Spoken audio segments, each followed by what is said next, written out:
a jolt and then you'll die.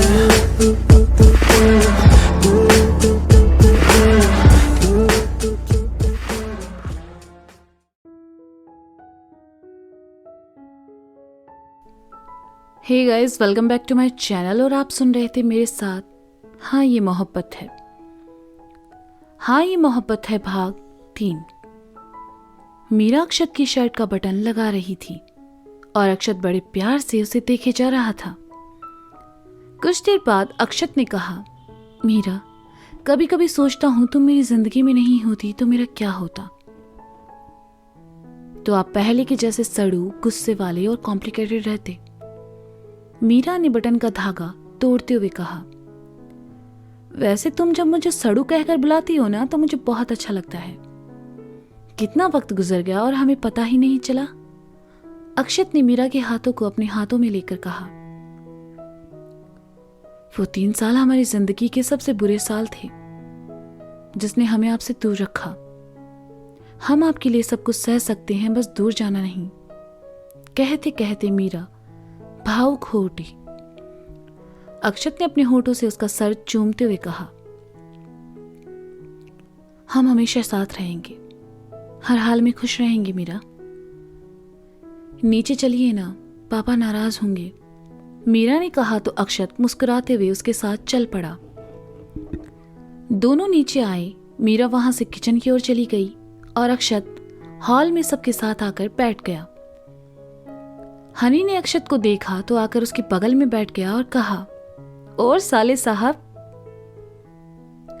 अक्षत को हनी के मुंह से अपने लिए साले साहब सुनना अच्छा नहीं लगा। उसे साले साहब कहकर सिर्फ सोमित जीजू बुलाते थे और ये हक अक्षत सिर्फ उनको देता था।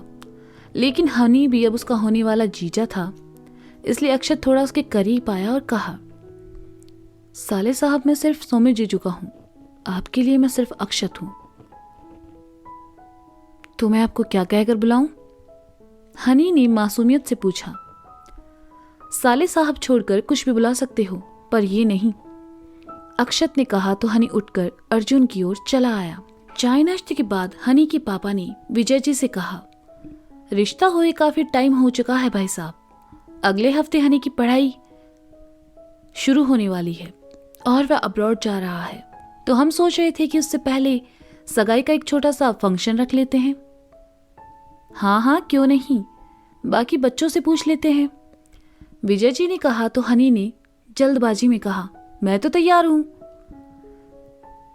जीजा जी बड़ी जल्दी है आपको, अक्षत ने ताना मारते हुए कहा तो हनी झेंप गया और बाकी सब हंसने लगे। विजय जी और हनी के घर वालों ने मिलकर 2 दिन बाद का सगाई का फंक्शन रखा। रात का खाना सबने साथ ही खाया और उसके बाद सभी जाने लगे। हनी छुपके से निधि के पास आया और कहा, 2 दिन बाद हमारी सगाई है निधि, मैं तो बहुत एक्साइटेड हूं। मैं भी बहुत खुश हूं, सब कितनी जल्दी हो रहा है ना, निधि ने मुस्कुराकर कहा। अच्छा सुनो, एक किस दो ना, हनी ने कहा। निधि ने देखा पीछे अक्षत खड़ा है। निधि की तो सिट्टी पिट्टी गुम हो चुकी थी। निधि को चुप देखकर हनी ने कहा, बेबी दो ना, सिर्फ एक किसी तो मांग रहा हूं। अक्षत ने निधि को चुप रहने का इशारा किया। निधि को चुप देखकर हनी ने कहा, क्या यार निधि, इतना क्या सोच रही हो, अच्छा गाल पर ही कर दो प्लीज। मैं दे दूं गाल पर, अक्षत ने हनी के कंधे पर हाथ रखते हुए कहा। अब होश उठने की बारी हनी की थी। जब भी निधि से कुछ रोमांटिक बात करने की सोचता, न जाने अक्षत कहां से आ जाता। आज भी यही हुआ। हनी डरते डरते पलटा और कहा, मैं तो बस ऐसे ही मजाक कर रहा था, अच्छा निधि मैं चलता हूं। हनी जैसे ही जाने लगा, अक्षत ने रोक लिया और कहा, जो लेने आए थे वो लेकर जाओ। नहीं मुझे कुछ नहीं चाहिए, वैसे मीरा जी आपको बुला रही हैं। हनी ने जैसे ही कहा, अक्षत पीछे देखने लगा। इतने में हनी पलटा और निधि के गाल पर किस करके वहां से भाग गया। अक्षत ने देखा मीरा तो वहां नहीं थी। जैसे ही पलटा, हनी जरूर गायब हो चुका था।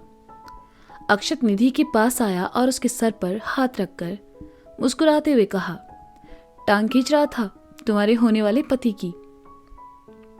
कोई बात नहीं भाई, निधि ने मुस्कुराकर कहा और फिर अक्षत के साथ वहां से चली गई। हनी और उसके घर वाले जा चुके थे। रात के 10 बज रहे थे। दादू और दादी अपने कमरे में थे। विजय जी भी अपने कमरे में बैठकर कोई किताब पढ़ रहे थे।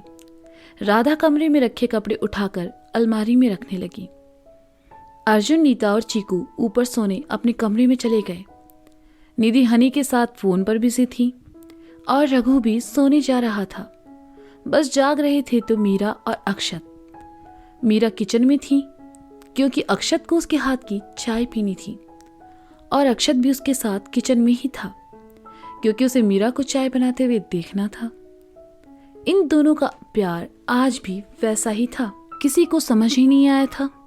कभी एक दूसरे को सलाह देते हुए दोनों एक बहुत अच्छे दोस्त नजर आते, तो कभी प्यार भरी बातें करते हुए प्रेमी, कभी मीठी नोक-झोंक करते हुए पति पत्नी नजर आते, तो कभी झगड़ते बच्चे। अक्षत और मीरा की वजह से घर में हर वक्त चहल पहल का माहौल रहता था। मीरा ने चाय बनाकर कप में छानी और अक्षत की ओर बढ़ा दी। अक्षत ने इशारे से मीरा को अपने पास बुलाया और अपने हाथों से एक घूंट पिला दिया। ये तो झूठी हो चुकी है ना, मीरा ने कहा। कोई बात नहीं, मैं पी लूंगा, अक्षत ने कहा और चाय पीने लगा। मीरा वहीं खड़ी अक्षत को निहारती रही। कुछ देर बाद दोनों वहां से ऊपर अपने कमरे में चले गए। कमरे में आते ही अक्षत की नजर अपने कमरे की दीवार पर पड़ी, जहां उसकी और मीरा की तस्वीरों के बीच एक तस्वीर सोमित जीजू की भी थी। अक्षत ने तुरंत अपना फोन निकाला और जीजू को फोन लगा दिया। 1-2 रिंग के बाद जीजू ने फोन उठा लिया और कहा, और भाई साले साहब, बड़े दिनों बाद याद आई आपको हमारी। जीजू के मुंह से ये 2 शब्द सुनते ही अक्षत के होंठों पर मुस्कान तैर गई और उसने कहा, आह, सुकून। सुकून का नाम सुना है जीजू? बस आपके मुंह से ये साले साहब सुन लिया ना, सुकून सा आ गया। बस बस, इतना मक्खन लगाना काफी है, अब बताओ क्या हुआ, जीजू ने कहा। जीजू, जेन्युइन यार, आपकी याद आ रही है। अबे ऐसा मत बोल, मुश्किल से तेरी आदत छोड़ी है मैंने, जीजू ने कहा। आज हनी के घर वाले आए थे सगाई की डेट फिक्स करने, अक्षत ने कहा। अरे वाह, ये तो बहुत अच्छी खबर सुनाई तूने। कब की है? जीजू ने पूछा। 2 दिन बाद की है।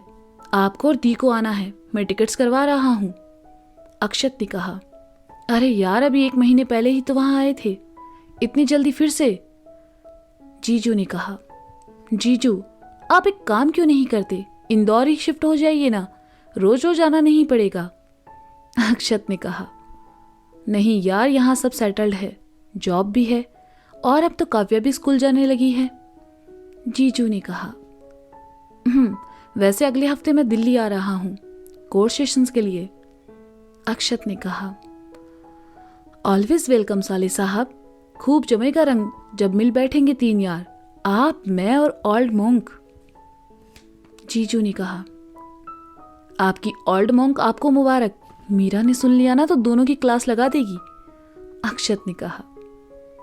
एक काम क्यों नहीं करता, मीरा को भी अपने साथ दिल्ली ले आना, सोमित जीजू ने कहा।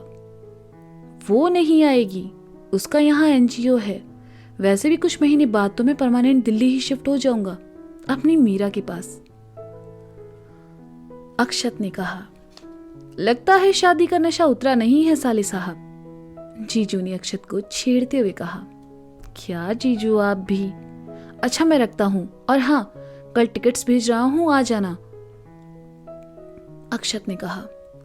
अरे नहीं अक्षत, समझा करो, इस बार पॉसिबल नहीं हो पाएगा, जीजू ने कहा। मुझे कुछ नहीं सुनना, आपको और दी को आना है बस, अक्षत ने जिद ही पकड़ ली। ठीक है, मैं तनु से बात करता हूं, जीजू ने कहा। ओके, गुड नाइट, बाय, कहकर अक्षत ने फोन काट दिया और साइड टेबल पर रख दिया। तभी बाथरूम से बाहर आकर मीरा ने कहा, किससे बातें हो रही थी? गर्लफ्रेंड से, अक्षत ने कहा। अच्छा, तो आपकी गर्लफ्रेंड भी है? मीरा ने पूछा। बहुत है, पर एक बहुत खास है, अक्षत ने कहा। और वो कौन है? मीरा ने बिस्तर पर बिखरे तकिए सही करते हुए कहा। है कोई जो मुझ पर जान छिड़कती है और मुझे जान से ज्यादा प्यारी है, अक्षत ने मीरा को अपनी बाहों में भरते हुए कहा। उसी रात सनशाइन होटल के तीसरे माले पर रूम नंबर 301 में बैठे आदमी ने किसी को फोन किया और कहा, हेलो मैडम, मैं इंदौर पहुंच चुका हूं, उसके बारे में सब जानकारी मिल चुकी है। वेरी गुड, अब बस तुम्हें अपने काम को अंजाम देना है। दूसरी ओर से एक खूबसूरत आवाज खनकी। डोंट वरी मैडम, काम हो जाएगा और ऐसा होगा कि किसी को कानो खान कब्र तक नहीं होगी।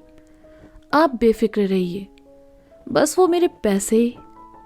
आदमी ने कहा, पैसे की चिंता मत करो, काम होते ही तुम्हें तुम्हारा पैसा मिल जाएगा। बस एक बात याद रखना, उसकी मौत एक एक्सीडेंट लगनी चाहिए। लड़की ने कहा, ओके मैडम। मैडम, आप बुरा ना माने तो एक बात पूछ सकता हूँ? आदमी ने कहा, पूछो। लड़की ने कहा, आप उसे मरवाना क्यों चाहती हैं?